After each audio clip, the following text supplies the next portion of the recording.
mean, look, you say, hey, this is the worst thing that could have possibly happened. Isn't that interesting that on the eve of Scarlett Johansson, her lawsuit kind of, flowed through the entertainment industry, so to speak, and kind of wrapped up the headlines and all this drama with Marvel. It's very interesting how this all kind of just is packed into just this crazy year for Marvel.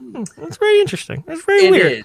No, you bring up a great point. I mean, look, there has been, as mad as some of these other Disney-owned studios have been, like Pixar has been, there's been sources saying, like, look, the people at Pixar are upset over, like, just dropping Luca and various films just onto Disney Plus, right? They've been upset. Yeah. But that's really where it starts and stops with Pixar. There really hasn't been anything else. There's no lawsuits, no, nothing. Marvel has been non-stop drama, whether it be the ScarJo thing, whether it be this thing with the estates, right?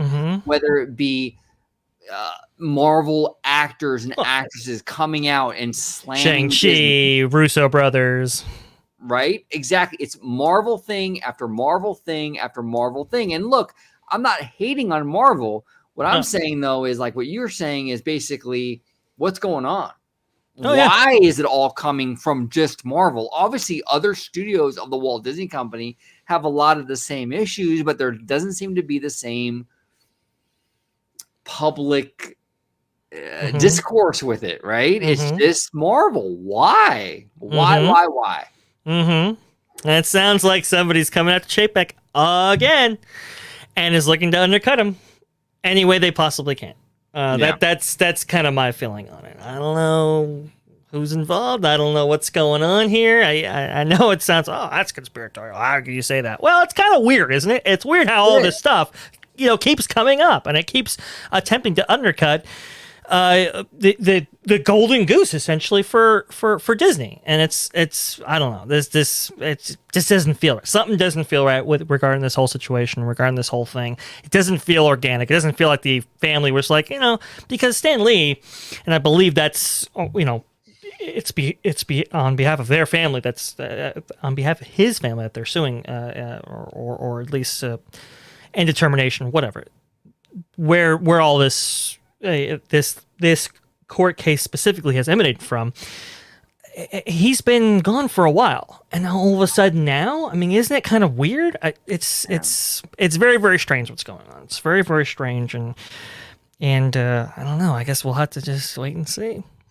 Yeah, I think ultimately at the end of the day it will work out, but it is interesting to see what, like, it's always coming from the Marvel side of the company. Yeah. If you were to guess, and again, this is speculation. Sure. Take my hand. We're going to speculation town. Let's go to speculation town. If you were to speculate, where do you think this is coming from? Is it Feige? Oh man, it's tough to say. It really is.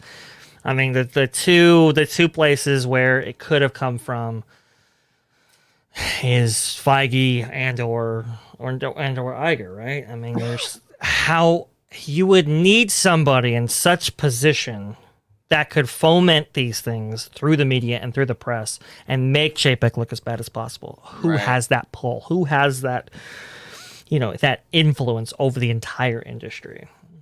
It's fascinating. Really hard to say. It is difficult to say. Yeah. I still haven't quite found out is what I'm saying.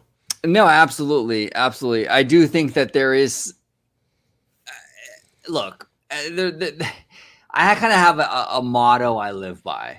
Okay. And I think it's kind of true, but too many coincidences usually aren't a coincidence. Usually not a coincidence. So if you're noticing a lot of coincidences in one direction or the other, whatever, it's probably not a coincidence. There's probably something going on. And with Marvel, it's not a coincidence that all the legal drama is coming from Marvel. It's a little weird. Nothing from Disney Animation, nothing from Lucasfilm, nothing from Pixar.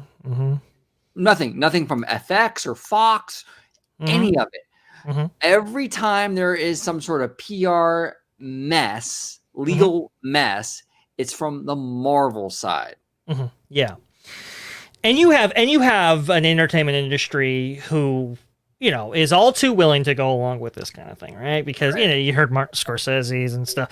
You know, they don't have the highest opinion of Marvel, so to speak. And as, you know, actors and so forth, they get their big break, they have to go through the Marvel kind of pipeline. You know, that's kind of a thing in the industry. People are, you know, there are,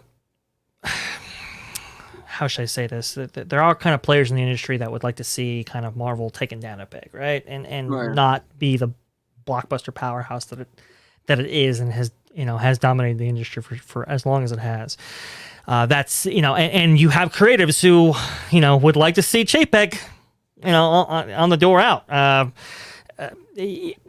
mean, I've heard from like you know, people from WDI and so forth, where it's like, oh man, I hate Chapek. It's like, wow, that's crazy. You know, that's quite insane to kind of hear that and to kind of have their opinions voiced in that way. So there are a lot of people gunning for him, and there's a lot of people gunning for Marvel, and there's a lot of people that would like to see, you know, both of them. And I think that's, you know, that might be why we're seeing some of these things play out the way they are.